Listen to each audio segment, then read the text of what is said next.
look at the moo come on in.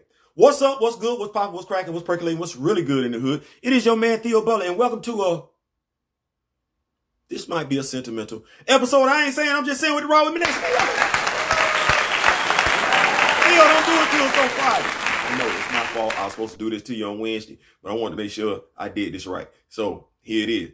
But before we begin, like, share, subscribe. April 21st is my birthday.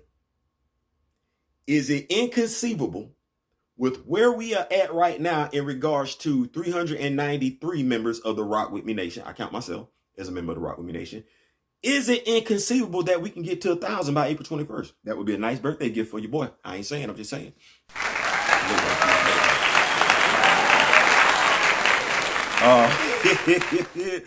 But love, honor, respect. It's right there in the title. Chadwick Boseman, T'Challa. Love, honor, respect. These are the words that we find ourselves using more and more often in regards to the fictional character and the real life actor. Love, honor, respect, legacy. Because we talk about his legacy as well. But it's with those emotions that some confusion comes in. What's next? What's best? What would Chadwick want? It's the best way to honor him. Do right by him.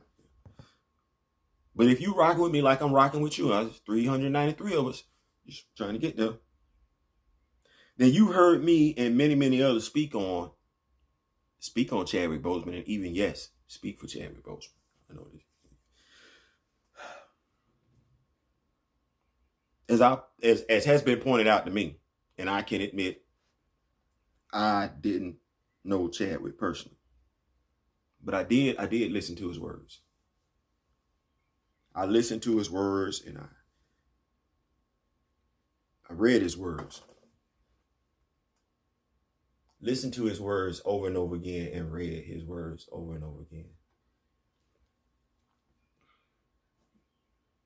And as we go on this journey towards getting Chadwick properly honored and getting T'Challa recast, I found myself not just learning about Chadwick Boseman,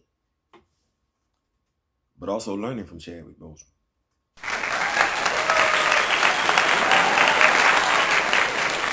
Let's take a look at these words, love, honor, and respect.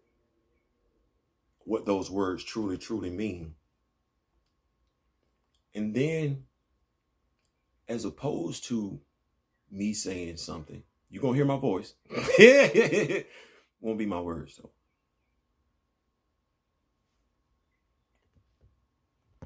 We're going to let Chadwick speak. His words, my voice. And you tell me what you come away with, whether you are for recasting or not recasting. But you do love the man. Hold on.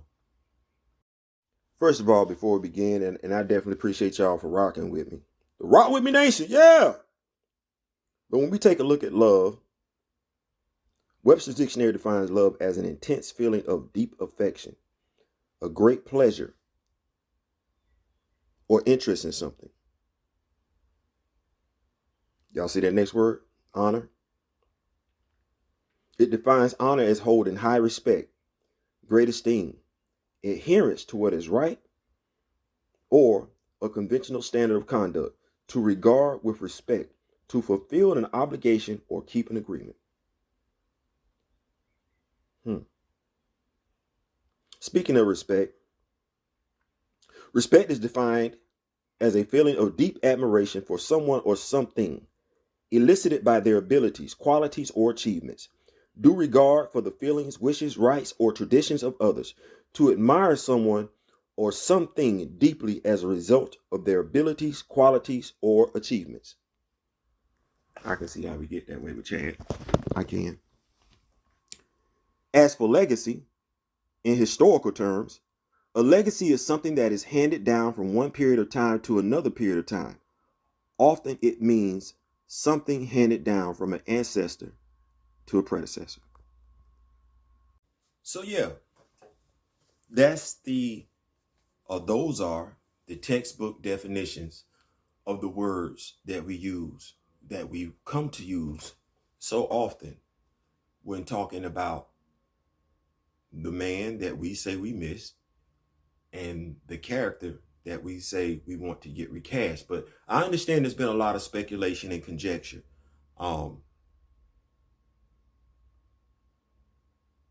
We didn't hear his last words in regards to recasting T'Challa.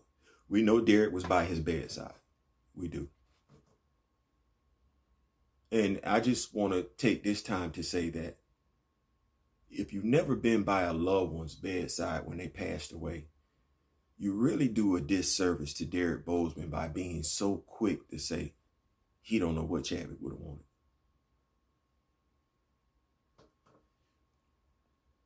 But we're not here for me to speak for Chadwick or for Derek to speak for Chadwick. So excuse me, because I'm going to do my best. Let me clear my throat. And I'm going to try my best to do right by reading you the quotes of Chadwick Boseman. Not going to put a spin on it. You can take from it what you will. But I believe the man's quotes say significantly who he is, who he was in this life, who we wanted him to see him as in this life, and who he is right now in his current life. Hold on. To be young, gifted, and black. We all know what it's like to be told that there is not a place for you to be featured. Yet you are young, gifted, and black. We know what it's like to be told there's not a screen for you to be featured on or a stage for you to be featured on. We know what it's like to be the tail and not the head. We know what it's like to be beneath and not above.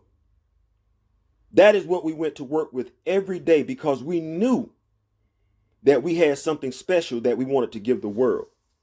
That we could be full human beings in the roles that we were playing. That we could create a world that exemplified a world that we wanted to see. As an African-American actor, a lot of our stories haven't been told. There's a plethora of stories in our culture that haven't been told because Hollywood didn't believe they were viable. It would be cool to see slices of history that you haven't seen with African figures, like Africans in Europe, the Moors in Spain, or if you go to Portugal, they have statues of black people all over the place. So not only have we been here, but we've directly affected everything that you think is European.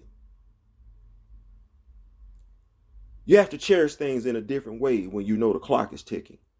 You are under pressure. Every year, Hollywood is looking for that new white leading man and new white starlet that audiences fall in love with.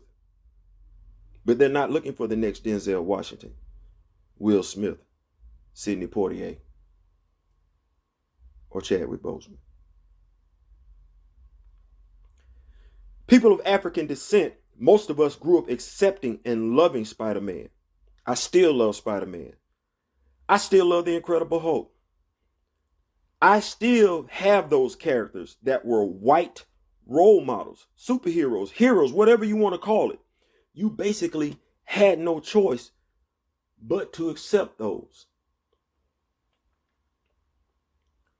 I remember my first agent telling me, because they found me as an actor, but I was probably more interested in writing and maybe directing. They were like, well, you can't do both. And I was like, I'm going to show you. I was raised in a sort of a village. I have a huge family, and I think there's strength in that. It helped me to deal with some of the complications of living in the South because I always felt like I belonged, no matter what. One of the first things I was taught as an actor was, don't judge the character.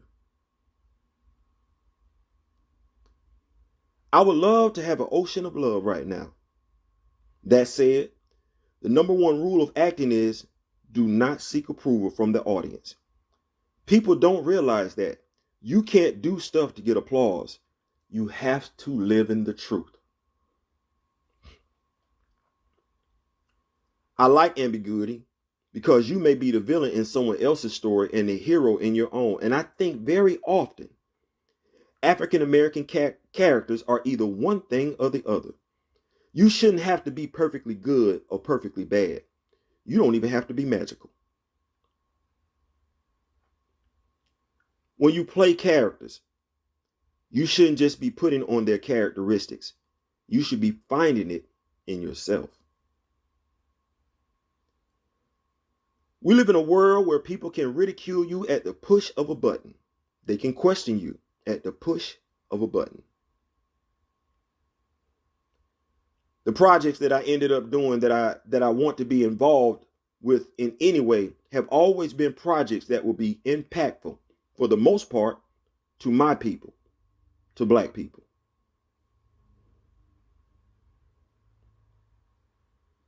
I want them to see the role and not me.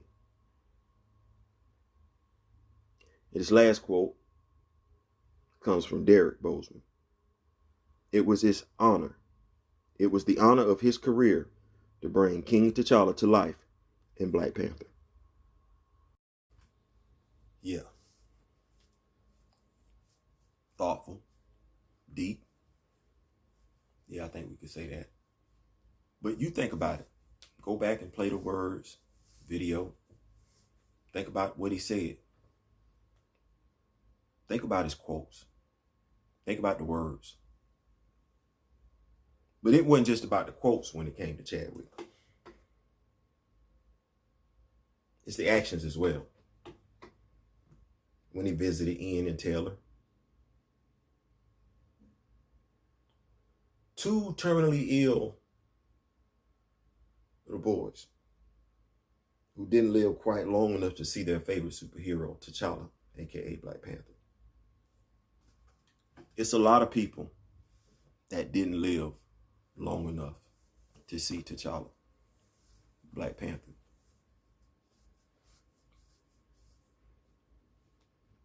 It's a lot of people that weren't as fortunate as Grand Madam and Mr. Ray Smith, who were in their 60s. They didn't live long enough to see T'Challa make it to the big screen, even though they read the comics. Ian and Taylor didn't live long enough either. Chadwick remembered the boys being told, well, he remembered being told that the boys were trying to hold on.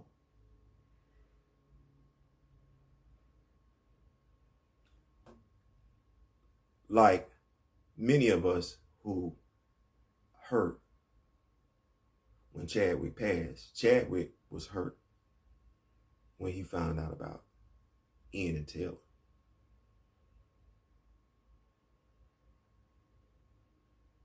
So much so he went back to his hometown of Anderson, South Carolina, and personally bought tickets for 312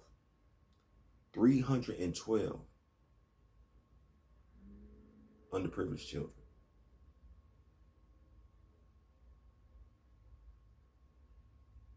I think it's safe to say he was a giving man, yes.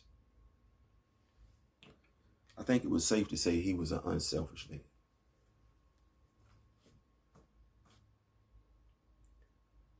There are quotes out there you can read from Derek and Kevin, where, especially from Kevin, who realized he was going to have to share his brother with the world. I can't imagine what that's like, knowing that you have to share your personal sibling with the entire world, because the whole world knows your sibling. It's not a matter anymore of you just going to go get lunch with your brother or sister. You're going to go get lunch with somebody everybody wants to know.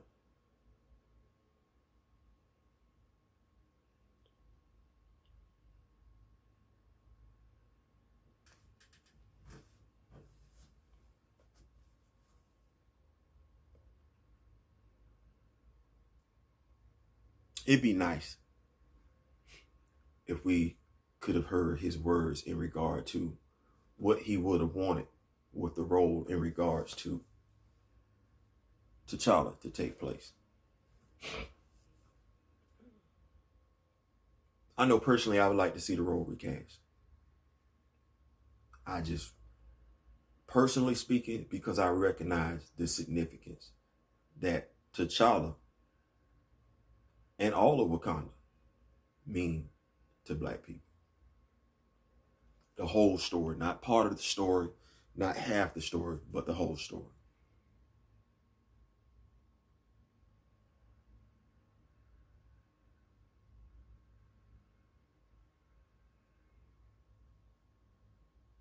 He wasn't a selfish person.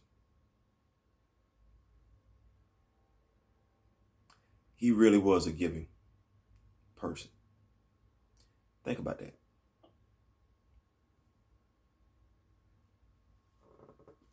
Love, honor, respect, and legacy. How do we honor someone we loved who was unselfish? How do we respect someone who we love because they were truly an unselfish, loving, kind-hearted person? Someone said, you know who said it, the greatest way to kill a man's legacy is to stop telling his stories.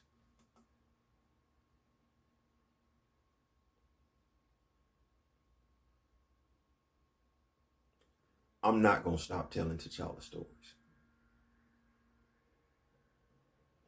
And the more I learn about Chadwick Boseman, I'm not going to stop telling Chadwick Boseman stories either.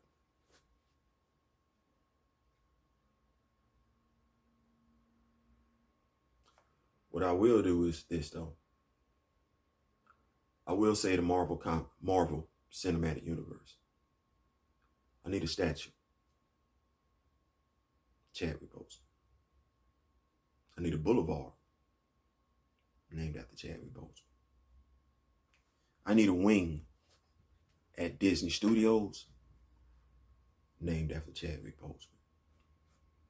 I need the next helicarrier that shows up in the MCU to be named after Chadwick Boseman.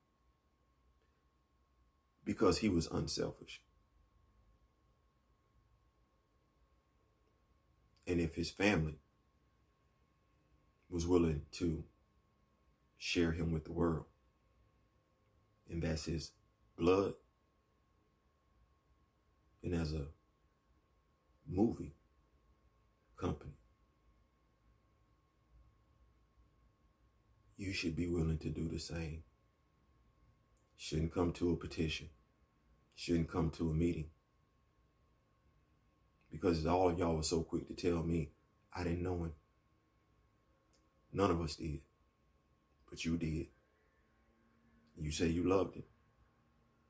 You say you respected him. You say you honored him. Then continue his legacy the right way. I ain't saying, I'm just saying. Peace.